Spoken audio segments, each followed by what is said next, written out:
Hi A&Pers, this is Dr. Jones checking in. This is A&P 1 Lab 2 Video 7. And we're at the top of what for me is page 18, and we're talking about the mandible. Mandible, I'm writing it down. Okay, and this is your mandible. Oh, I forgot to highlight. Okay. Yep, no, I don't have a highlight. All right. So this is the body of the mandible. And this is the angle. Okay, so let's talk about that.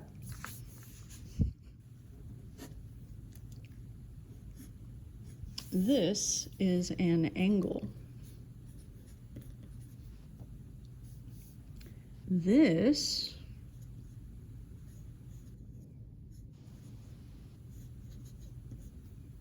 is an angel. The difference is that a G with a consonant after it, a G with an A, O, U, or a consonant after it.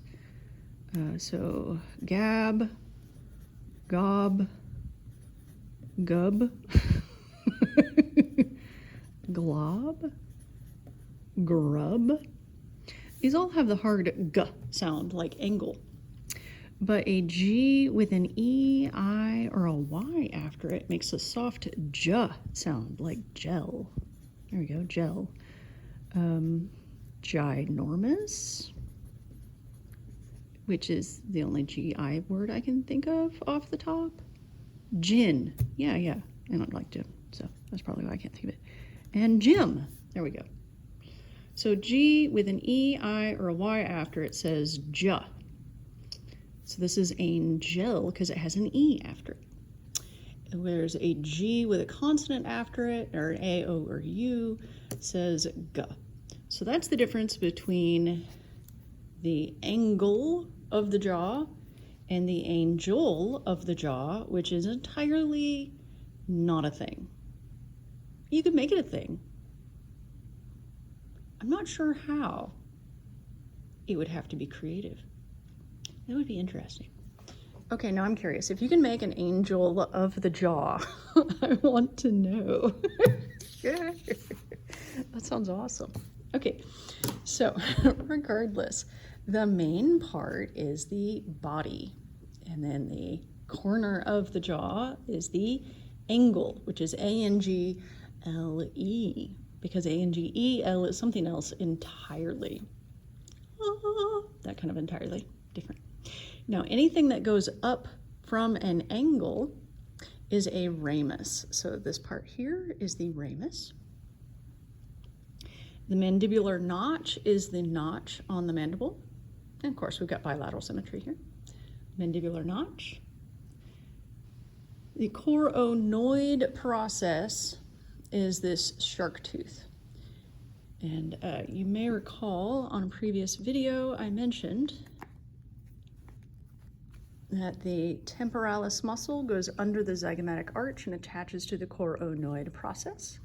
So when that muscle contracts, when it gets shorter, it makes you chomp, chomp. It elevates your jaw, chomp, okay? And we did have a mandibular term here, but this is not on the mandible, but it is a mandibular term. This is the mandibular, it's an indentation. What's an indentation? A fossa. So the mandibular fossa is where the mandible attaches to the temporal bone. It is not part of the mandible.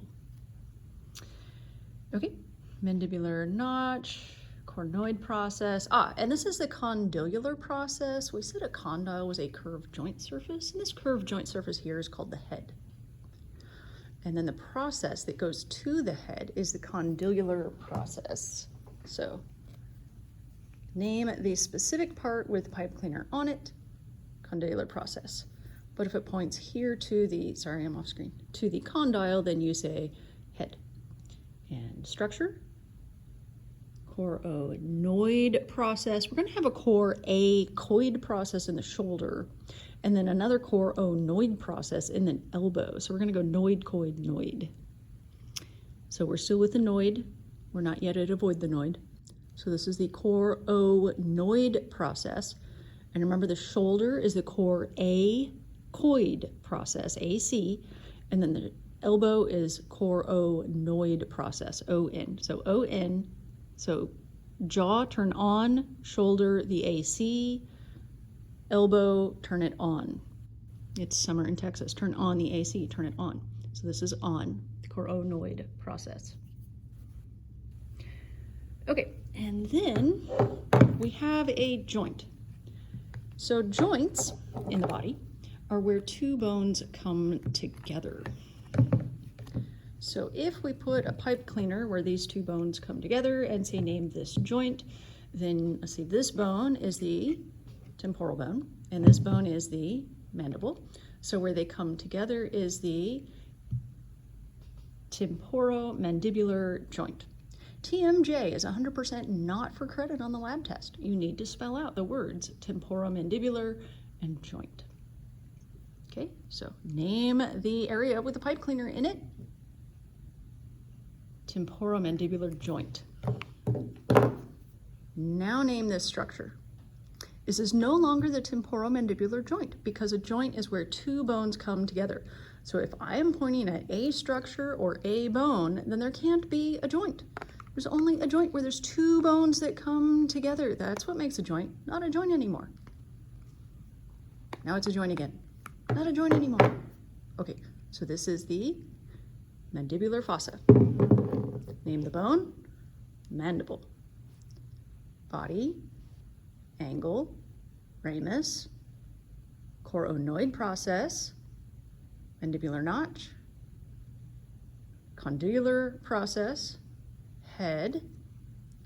We talked about this one in the last video. It's the horseshoe-shaped area where the teeth are attached. It's effectively the bony gum, the bone under the gum.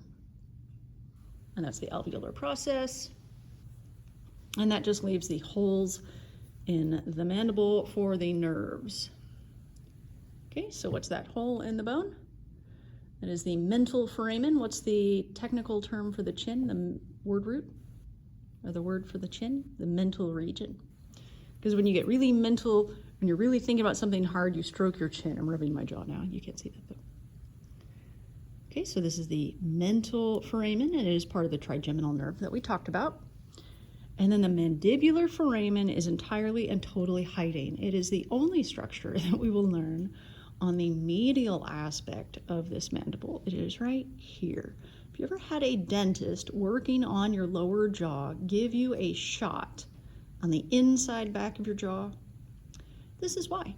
Because they were trying to numb all these nerves before they go into the jaw to go to innervate your teeth. And to innervate means to bring nerve function to, whether it's sensory or motor. We'll get to that. You've got time, whole semester. Okay? So this is the mandibular foramen. And this one in the front was the mental foramen. Excellent. So that was all about that. We're only 8 minutes in. I don't have hyoid on me, but I do have sinuses. Let's go ahead and talk about the sinuses. So sinuses are holes in the bone normally filled with air. When you have a sinus infection, then the mucous membranes that line the inside overproduce mucus, and then they're not filled with air. They're filled with mucus, and then they're pressury, and then they like pulse, and it's terrible. A hole in the bone normally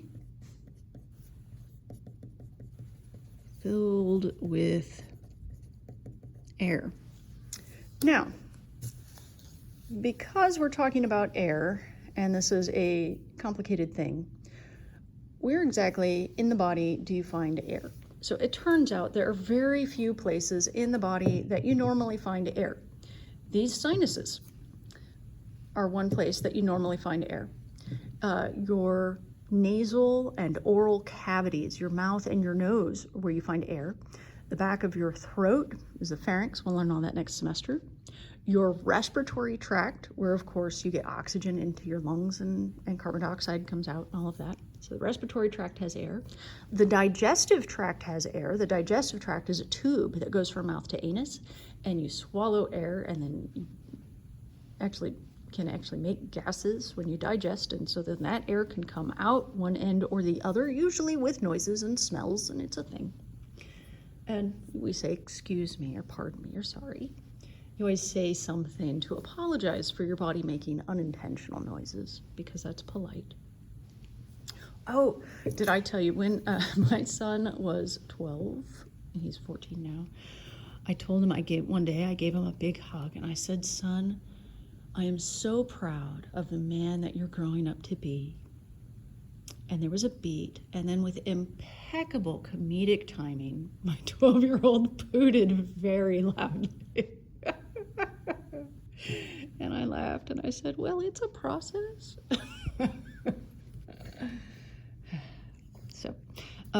So respiratory tract, digestive tract, in your sinuses, in your oral and nasal cavities. That's about it. Like there's not air inside your brain. In fact, I mean, there's gases, there's gaseous oxygen and carbon dioxide, but no air, not like bubbles of gas, of air. They're like gases that are diffused into the liquid as part of the liquid. And so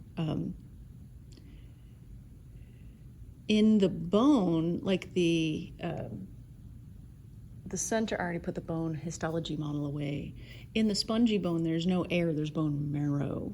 And so this is the only place where you find air in the bone, is these sinuses right here. That's it. That's the whole list of places to find air in a bone. You could get air in like your humerus, the main arm bone, or your femur, but you would have to break the bone, and the broken part would have to exit through the skin. It'd have to be open to the air. That's the only way to get air in the marrow cavity. So sinuses are the places with the air. All right, so this is what bone? The frontal bone, and this hole in the frontal bone is the frontal sinus. And then this, you can see the sella turcica and the hypophyseal fossa. There's the sphenoid bone. So this is the sphenoidal sinus. Or we're doing ale. So this is the frontal sinus, sphenoidal sinus. And this one is in the ethmoid bone. So this one is the ethmoidal sinus. These are, because there are lots of little ones here, these are often called the ethmoid air cells. So that's also acceptable. But depending on who's grading your test, check to see what they need for that. And then that one in there is a hole right here. And what bone is this? Maxillary bone. So it's the maxillary sinus right there. All right. So what else do we need? Fontanelles are the soft spots on the skull of a newborn. Okay.